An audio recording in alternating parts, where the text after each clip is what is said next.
I traveled back to the day she confessed her feelings to me. Just as I was joyfully about to take the flowers from her hand, she turned and threw them into the trash can. I was stunned. The students watching the spectacle were also stunned. Chapter 1. The girl before me had a delicate, doll-faced beauty with bright, large eyes under arched brows. Her hair was casually tied up, giving her a kind of messy chic. Right then, my hand was frozen in midair, poised to take the bouquet of roses. Willow Ashworth just raised an eyebrow, gave me a cool glance, and turned to leave. I was dumbfounded. It wasn't like this in my past life. In my previous life, I detested her at this moment, believing she was just a rich heiress who enjoyed toying with people. Back then, I was sensitive and fragile. I hated her pursuit, hated how she always put me in the public eye, hated the things she gave me as if they were charity. I thought her confession was a deliberate attempt to embarrass me, because before this, I had insulted her more than once, telling her to stop pestering me, to stop doing things she thought were helpful but I found presumptuous. So, in my last life, when she confessed to me, I publicly rejected her, threw her roses into the trash, and said many hurtful things. I said, "Stop bothering me. Your affection disgusts me." But now, the roses were indeed in the trash can, but this time she was the one who threw them there. Watching her retreating figure, a wave of helplessness washed over me. A voice inside told me that if I didn't call out to her now, I might grow further and further apart from her. Willow Ashworth stopped. She turned around, her eyes cool, devoid of emotion. Meeting her gaze, I suddenly found it hard to speak, but I silently encouraged myself, walked up to her, and looked down at her. "What you said just now, does it still count?" Willow Ashworth glanced at me airily, feigning ignorance. "What words?" Her tone was distant. "It's just, you asked me to be your boyfriend." "Oh, that." Ignoring everything else, I lowered my head and looked at her expectantly, waiting for her answer. Willow Ashworth paused slightly, then said with an air of indifference, "It was just a bet with someone." "Bet what?" "That I could win you over in 3 months." The smile froze on my face. I never expected her to say that. Before I could process it, I heard Willow Ashworth's cool voice, "But well, I admit defeat now. It's just a dinner. I can afford it." With that, she walked away without a backward glance. A bitter feeling welled up inside me. Watching her figure recede, my heart ached. I silently bent down, picked the flowers she had thrown into the trash, and carefully cradled them in my arms. No matter what, this counted as her first gift to me. Chapter 2. When I opened my eyes, it was as if I had returned to my previous life, only now I had no physical form. I was a lingering spirit. I watched Willow Ashworth numbly holding my corpse. After a long while, she moved. She struggled to place my body on the soft, large bed, then found a towel and gently wiped the bloodstains from me. Her eyes were bloodshot. Her lips trembled slightly. Curious, I drew closer to listen. Her voice was impossibly gentle, sincere. "I know you hate it when I touch you, but now I'm more afraid of others seeing you like this. I think you wouldn't want others to see you like this either. After all, you always cared so much about your pride." My eyes gradually welled up. I finally couldn't resist reaching out to hug her, but I touched nothing.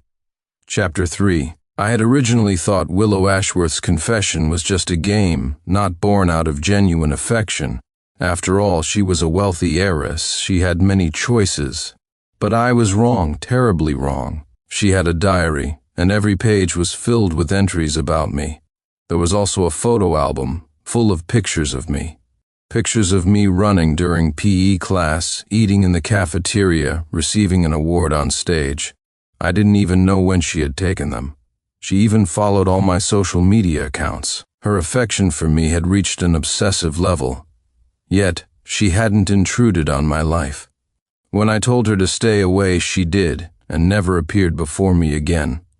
Until Rachel Price took me home to meet her family. When I saw Willow Ashworth again, I realized Rachel was her sister, her half-sister from the same father, a sister only a few months younger, a sister who hadn't even changed her surname. I'll never forget the look in Willow's eyes when Rachel introduced me to her. Resentment, anger, and a faint sadness. But Rachel, as if she hadn't seen it, smiled and told me to call Willow's sister. Before I could react, Willow Ashworth bypassed us and slammed the door as she left. Rachel Price grabbed my hand, forcibly stopping me as I was about to follow and explain. Chapter 4. Rachel Price and I weren't really boyfriend and girlfriend. My mother, who I depended on entirely, fell ill and needed a large sum for medical expenses. Just when I was at my wit's end, Rachel proposed a deal. I would be her boyfriend, and she would pay for the medical bills. Having no other choice, I agreed. But I never imagined she was Willow Ashworth's sister. Chapter 5. Willow Ashworth avenged me. The person who hired a car to hit me was Rachel Price. I was actually quite surprised. In my memory, Rachel always had a smiling face. No one would have guessed she was capable of such a thing. She hid her true nature too well. Willow Ashworth knocked her out with a club, mercilessly threw her onto the road, then drove her car over Rachel again and again, until she was nothing but a mangled mess. Chapter 6. A light drizzle began to fall from the sky. Willow Ashworth placed a bouquet of flowers before my grave. She stood before my tombstone, gazing at my photo for a long time, her hair growing damp. Just as I thought she would leave, she knelt and kissed my photograph, as if it were the most precious treasure in the world. After a while, she took out a knife. I was horrified, fearfully reaching out to stop her, but it was no use. Without any hesitation, she stabbed herself. Before her heart stopped beating, her lips moved, uttering words I couldn't make out. Blood pooled on the ground, dyeing my vision red. The pain in my heart was unbearable, like 1,000 needles pricking me. Willow, I gasped for breath, eyes wide with terror. My vision gradually cleared, and I realized I was still in bed, though my face was cold and damp. Was it a dream? No. This was what truly happened in my previous life. I couldn't sleep at all now, so I got up and poured myself a glass of water. The cool water slid down my throat, making me feel alive again. Actually, in my past life, I had unknowingly fallen in love with Willow Ashworth long ago, but I always felt I wasn't good enough for her. No prominent family background, no exceptionally striking looks. All I had to my name were my grades. So I never believed Willow Ashworth could genuinely love me. After I realized I loved Willow, I studied even harder, hoping to one day be worthy of her. Unfortunately, life is unpredictable. Who could have guessed my mother would fall ill? That serious illness made me see clearly, no matter how hard I tried, I would never be good enough for her. So I started to distance myself from her, only to meet a tragic end. And I ended up hurting her too. Looking at the water in the glass, my gaze hardened with resolve. This life, I don't want to care about so many things, I just want to be with her. Thinking about Willow Ashworth's different actions today compared to my last life, I silently clenched my fists. Last life, she pursued me. This life, it'll be my turn to pursue her. Chapter 7. Ever since that day of the confession, everyone at school had been talking about it. Many couldn't believe Willow Ashworth would say such things. After all, she had done so much for me. She had disregarded others' ridicule and put aside her dignity to pursue me. In current slang, she was completely head over heels in love. But what they found most unbelievable was how Willow Ashworth and I seemed to have swapped roles. Now, I was the one pestering her. I'd run to her classroom after class, sometimes bringing her snacks, other times fetching her water. Although Willow Ashworth didn't stop me, her attitude remained cold. It seemed she didn't want to talk to me much, didn't want anything to do with me. Seeing Willow's attitude towards me, those who usually disliked me started to cause trouble. Like these 3 guys in front of me. The 3 guys all had cigarettes dangling from their lips, hands in their pockets, looking like typical street punks. I knew them. They were often reprimanded by the school for fighting. "Excuse me, please let me pass." They were blocking my way back. This was a secluded alley I usually took as a shortcut after my part-time job. Well, if it isn't Walker the Brainiac, what a coincidence, huh? "Why aren't you trailing after your Ashworth heiress?" I ignored him, my voice even colder. "Excuse me, let me pass." The leader sneered. "You think we're still afraid of you now? Usually we wouldn't touch you out of respect for Miss Ashworth. But now, hee. My buddies and I are pretty curious. Why were you so cold to Miss Ashworth before, and now you're chasing after her?" "Now I get it." He smirked lewdly. "Miss Ashworth must have something special. She must be great in bed." Before he could finish, I punched him to the ground. "Damn it, you dare hit me? Get him." Guys beat the crap out of this jerk. No one knew I secretly did underground boxing. The three of them were no match for me. However, since they had the numbers advantage, I still took a punch to the face. I fought like a wolf cub, ruthless, but I aimed for places where bruises wouldn't show. I could have let them off, but they crossed my line. They could insult me, but not her. I beat them until they were whimpering and begging for mercy. I was wrong. Seeing it was enough. I stopped. Next time I hear you say a single bad word about her, it won't be as simple as today. They nodded repeatedly in agreement, helped each other up, and fled as if escaping for their lives. I touched the corner of my mouth. It throbbed a little. I kind of wanted to see her. Chapter 8. Right now I felt like a stalker staring unblinkingly at Willow Ashworth's room. Her room's curtains were drawn, a soft yellow light seeping through.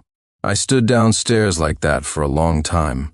Suddenly the curtains twitched, and I met her slightly surprised eyes. I waved at her with a big smile, and just as I was about to take out my phone to type, a saccharine voice reached my ears. It was Rachel Price. "Senior Walker, what are you doing here? Are you here to see me?" Her voice held a hint of delight. I turned around. Rachel was holding a bag, apparently just back from the supermarket. Seeing the person who had caused my death in my past life, I suppressed the urge to kill her and said coolly, "No." I looked up at Willow Ashworth's room again. Her curtains were now fully drawn. Rachel followed my gaze upwards. Seeing I was looking at Willow's room, her expression stiffened. "Senior Walker, is my sister bothering you again?" "My sister has always had a bad temper. Please bear with her. After all, at home, she's the only one who ever scolds me." After saying this, she lowered her head sadly, looking pitiful, as if she had been bullied. If I didn't know her true colors, I might have actually been fooled by her act. I was so angry I almost laughed. Who says she has a bad temper? In my heart, she's the kindest person there is. If she scolds you, it means you deserve it. You should be grateful she even bothers to scold you. Watching her face turn pale, I felt a surge of satisfaction. I smirked. "And also open your damn eyes and see I'm the one bothering her now." Rachel Price was driven to tears by my words, turned, wiped her eyes, and ran home. Watching her retreating figure, I was quite pleased. My verbal combat skills were nothing to scoff at. Looking at the now dark room, I irritably ran a hand through my hair and sent Willow a good night text. I waited for a while, but she didn't reply. I sighed, turned off my phone. The road to winning her heart is long. Ouch. The cut on my lip seemed to hurt more now. Chapter 9. This period was PE class, and my class had it at the same time as hers. Her class had fitness tests this period. Girls ran 800 meters, boys ran 1,000. I was a bit worried about her physical condition. She was never good at sports. Even climbing stairs would leave her breathless. I used to tease her about it a lot in my past life. Sure enough, the moment she reached the finish line, she looked like a faltering butterfly. I was faster than anyone else. The instant before she fainted, I rushed forward, caught her, and carried her to the school infirmary. She lay quietly on the sickbed, her face pale like a beautiful, lifeless doll. I felt a pang of anxiety, and quickly asked Dr. Evans how she was. Dr. Evans looked at me with an all-knowing gaze, smiled, and said, "Your girlfriend just has low blood sugar. No need to be so nervous, she'll wake up in a bit." Hearing Dr. Evans's slightly teasing words, I actually felt a bit embarrassed. I thanked him. He glanced at us, gave a meaningful smile, and left the infirmary. "Just now. Why didn't you correct him?" Willow Ashworth opened her eyes and sat up, her voice a little weak. I was taken aback, then asked in return, why would I correct him? Willow frowned, staring at me with a complicated expression. After a long moment, she said, "Sincere Walker, I don't understand you anymore. Didn't you hate me the most? Why have you been so good to me these past few days?" "Because I like you." My gaze was exceptionally sincere, my eyes holding only her. She froze, her mouth slightly agape as if in disbelief. We just looked at each other like that. She was the first to lower her gaze. "Sincere Walker, actually, I had a dream before. In the dream I loved you for 7 years, but in the end you got together with Rachel Price. After waking up I suddenly felt that loving you is so tiring. With you I never get any response." Her voice was unnervingly calm. Seeing her like this, my heart ached terribly. I knew her dream was what had actually happened in our past life. I reached out, lifted her chin, and made her look at me. "Willow, listen to me. I was a jerk before. I misunderstood you. I thought you didn't really like me, and I was afraid of being played by you. And I was a coward. I didn't dare to express my feelings, didn't dare to speak my heart. I felt I wasn't good enough for you, but now I understand. Some things need to be said sooner, or there might not be another chance. From now on, with me you'll always get a response, no matter what. You said loving me is tiring. It's okay, let me love you instead." Perhaps she was stunned by my heartfelt confession. She stared at me blankly. After a moment her face flushed, and she silently opened her mouth. Her dazed look amused me. "It's okay, don't feel any pressure. No, it's not that—" Her face grew redder. "I think I got my period." Hearing this, I froze, the tips of my ears turning red, and I stammered. Then, "Why don't you first go to the classroom, no, the restroom?" I don't have a pad." She looked like she was about to cry. I panicked. "Don't cry, I'll go buy one for you. Just wait here for me." With that, I turned and ran off as fast as I could, as if a ghost was chasing me. Chapter 10. Since that day, the barrier between Willow Ashworth and me seemed to have disappeared. Although she hadn't agreed to be my girlfriend, she no longer deliberately avoided being close to me. When she heard that those 3 thugs had been expelled, she was applying medicine to my wounds. She was very close to me, so close I could see the fine hairs on her face. Her lips were full and rosy, looking incredibly kissable. My Adam's apple bobbed. A faint, alluring fragrance emanated from her, making me want to get closer. Even closer. There. She suddenly sat up straight. The pleasant scent receded, and my heart felt suddenly empty. I stealthily scooted closer to her. I cleared my throat to cover my actions. "Thank you for helping me deal with those guys. Otherwise, I wouldn't have known what to do. You're really amazing. I'm so lucky." These words were quite insincere, considering I was the one who beat them black and blue. Girls just need to be praised. The tips of Willow's ears turned red. "Let's start with the review." I nodded obediently. This was an opportunity I had worked hard to get. Willow Ashworth's grades were average, so I offered to tutor her after school. At first, she didn't want to agree, but she couldn't resist my persistent coaxing. Opening the textbook, I found a pink love letter tucked inside.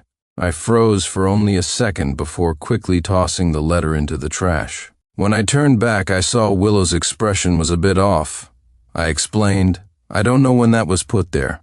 She gave a faint M&M, but it made me feel a little apprehensive. While explaining the problems, I kept sneaking glances at her. Her expression remained indifferent. This left me a bit puzzled. Still, she was so beautiful. A smooth forehead, a high, delicate nose, a small, exquisite mouth. "Wipe it, you're drooling." I subconsciously wiped the corner of my mouth. When I realized, I looked at her ruefully. "You're teasing me." She smiled. When she smiled, faint dimples appeared on her cheeks, making her look exceptionally vibrant and beautiful. I found myself staring, captivated. She's so beautiful when she smiles. I wonder what she looks like when she cries. My thoughts drifted, and I seemed to see her biting her lip, her tear-stained beauty. After a moment, I suddenly snapped back to reality. I mentally slapped myself a few times. How could I have such inappropriate thoughts about her noticing my strange expression? She asked me what was wrong. I answered flusteredly, "Nothing." Then I quickly changed the subject. "You weren't angry just now, were you?" She shook her head. "Really?" She nodded. "Then why aren't you talking?" I felt a bit wronged. She paused. "Sincere Walker, actually you don't have to waste your time on me. You can find someone else. What if I only want to find you?" I looked at her pitifully. If I had a tail right then, it would definitely be drooping. Watching her cheeks gradually turn red, I finally couldn't resist reaching out and giving them a gentle squeeze. So soft, so cute. "Don't push me away, okay, Willow?" The aftermath of this was her getting into her car to go home, her face flushed. Perhaps because of the day's subtle hints, I had that kind of dream that night. In the dream, she was beneath me, crying beautifully, her pitiful appearance evoking a deep sense of tenderness. I kissed her to soothe her, but my movements below didn't stop. Only when her voice grew hoarse did I finally let her go. The next morning, looking at my slightly damp underwear, I slapped myself a few more times. But when I recalled the dream, I couldn't help myself again. I quickly went into the bathroom and took a cold shower to stop those wicked thoughts. Chapter 11. Although our feelings for each other had been growing warmer these days, Willow Ashworth and I still weren't officially together. We made a pact: if we got into the same university, we would be together. After this agreement, she was exceptionally attentive every time I tutored her. Even though we weren't together yet, we both knew how the other felt. I could also take small advantages from time to time, like patting her head during tutoring, holding hands while walking, or putting an arm around her waist when no one was around. These days, though simple, were beautiful, and they would become my most cherished youthful memories. Chapter 12. After tireless effort from both Willow Ashworth and me, we got into the same university. I followed the same path as my previous life, choosing a major related to computer science. She didn't score much above the admission cutoff and was assigned to a moderately popular major. As promised, we got together. Our figures could be seen in every corner of the campus. We were somewhat well known on campus, partly because I had once sung her a love song. At a school arts festival performance, I confessed my love to her deeply. Many people were shipping us and enjoying our sweet moments. Time dilutes everything, and with the rich and colorful university life, that past storm had long been forgotten by many. However, recently, Willow Ashworth and I once again became a hot topic on the school forum. Unlike the previous envy and blessings, most of the comments this time were cursing Willow and me. I don't usually go on the forum. My roommate Mark told me about it this time. Frowning, I opened the forum and skimmed through it. The content basically said I was the other man, interfering in someone else's relationship, and that Willow Ashworth was a floozy who was seducing others despite having a fiancé. It was incredibly detailed, even stating clearly when the engagement had supposedly taken place. I knew who posted it without even having to think, but I still asked my good buddy Mark to help me trace the poster's IP address. After some actions on my part, I looked at the name on the computer screen and sneered. Rachel Price. She's been stirring up trouble for so long and still won't quit. An image of Willow with slightly red eyes, looking wronged, flashed through my mind. My heart suddenly ached, my fists clenched involuntarily, veins bulging on my hands. I had thought Willow was like this because she was on her period and feeling unwell. I never expected it was because of this. Damn me, I didn't notice something was wrong with her right away. Chapter 13. The forum's hot topics exploded again, only this time the protagonists were Rachel Price and Willow Ashworth's ex-fiancé, Ethan Chadwick. The expose revealed that Rachel Price was merely the Ashworth family's illegitimate daughter, yet she constantly tried to snatch everything belonging to the Ashworth heiress. The dresses the Ashworth heiress wanted, she snatched. The necklaces the Ashworth heiress wanted, she snatched. Whatever the Ashworth heiress wanted, even her fiancé, Rachel tried to steal. And as it turned out, she succeeded. Ethan Chadwick was successfully lured into bed by her, and they had an affair. Afterward, Rachel even flaunted it in front of the Ashworth heiress.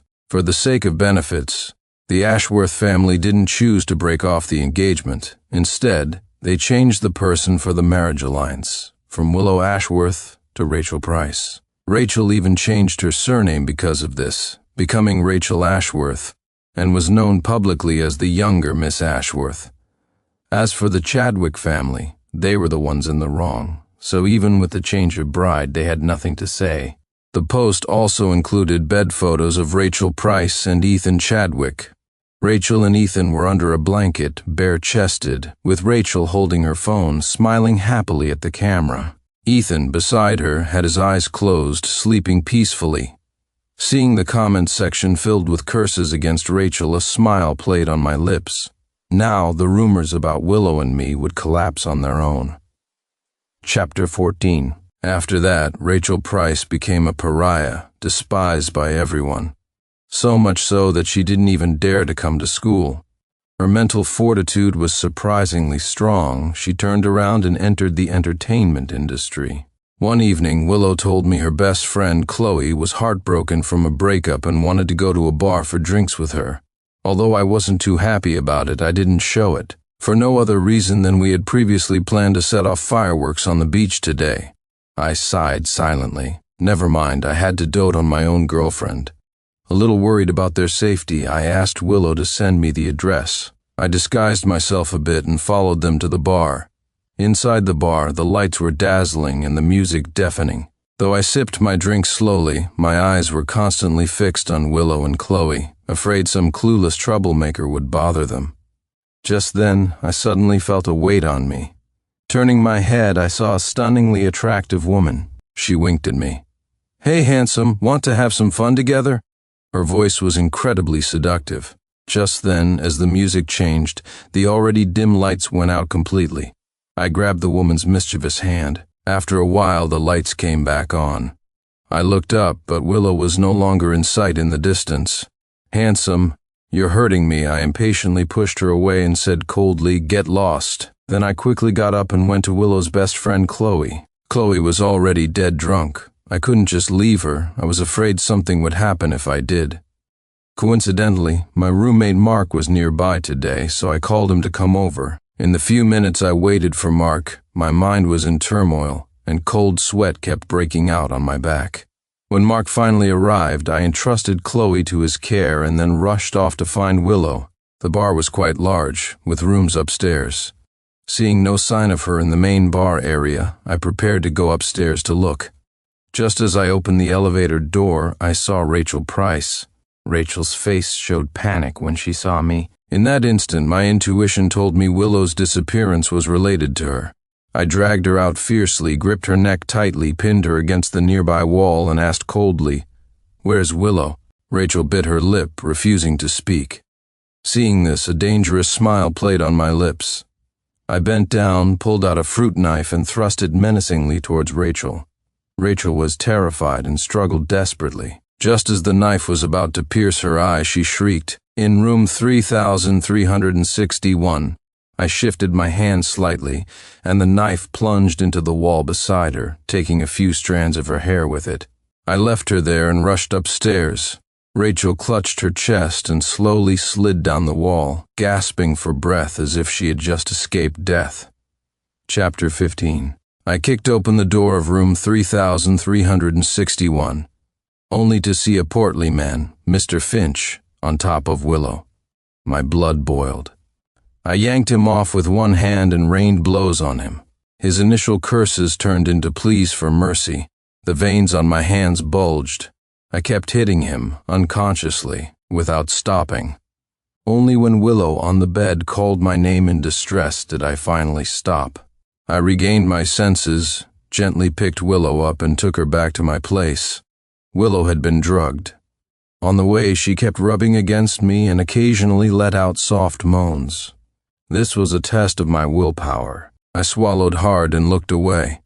Finally home, I carried Willow into the bathroom and turned on the cold water. She cried out in discomfort. I couldn't bear to watch and looked away. I'm not the kind of person to take advantage of someone's vulnerability, especially not her, the person I cherished most. I couldn't exploit her in this state. Sincere, I feel awful. She tugged at the corner of my shirt. I turned to look at her. Her face was flushed, her eyes glazed, her lips rosy. Her clothes were soaked, clinging to her body, outlining her beautiful figure. I knelt down. Willow, I can't do this. It wouldn't be fair to you. Willow wrapped her arms around my neck, leaned out of the bathtub, and kissed me haphazardly. But I want to. I can. Her words were lost in a flurry of kisses. I couldn't hold back any longer. Seeing the person you love like this before you, who could resist? Besides, she'd said as much. It was simply irresistible. From the bathtub to the bed, from night until the sky began to lighten at dawn. Only then did I stop. Willow was sleeping soundly beside me, her head pillowed on my arm. I tenderly kissed her hair, but when I looked up, my eyes turned cold. Although Rachel Price had hired someone to kill me in my past life, I hadn't paid much attention to her petty actions in this life. After all, I didn't want to get embroiled in trouble and ruin the peaceful life I had now. But now, I've changed my mind. She had it coming for messing with someone she shouldn't have. Chapter 16. Rachel Price was blacklisted. She was exposed for having affairs with multiple directors. One of the director's wives was a veritable tigress. This director's wife hired several men who tormented Rachel for days and nights.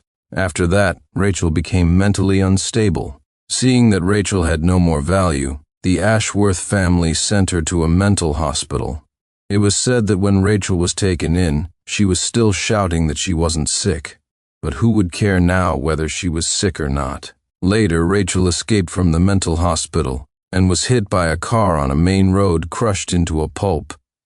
The Ashworth family heard this news during my wedding to Willow. Their expressions didn't change, as if reacting to news about an insignificant person. You see, people without value are worthless in the eyes of these wealthy families. Chapter 17. Logically speaking, even if my business venture was successful, I wouldn't have been able to marry Willow Ashworth so quickly. After all, Willow was the Ashworth family's sole remaining bargaining chip. However, I was quite lucky. An old man I casually saved turned out to be Mr. Harrison, an influential figure from the capital's elite. Mr. Harrison intended to mentor me and adopted me as his godson. Seeing my capabilities, he invested heavily in cultivating my talents. And so, in less than half a year, I married the woman I loved. In her past life, she waited for me for 7 years and ultimately died for me. This life, she waited for me for so long, yet still without complaint. This is love, her unique love for me, her wholehearted devotion to me. It's tender love, and also a favored love. I'm so glad that in this life I didn't fail her. I'm so happy that in this life she didn't leave me. She and I will have an even more beautiful future together.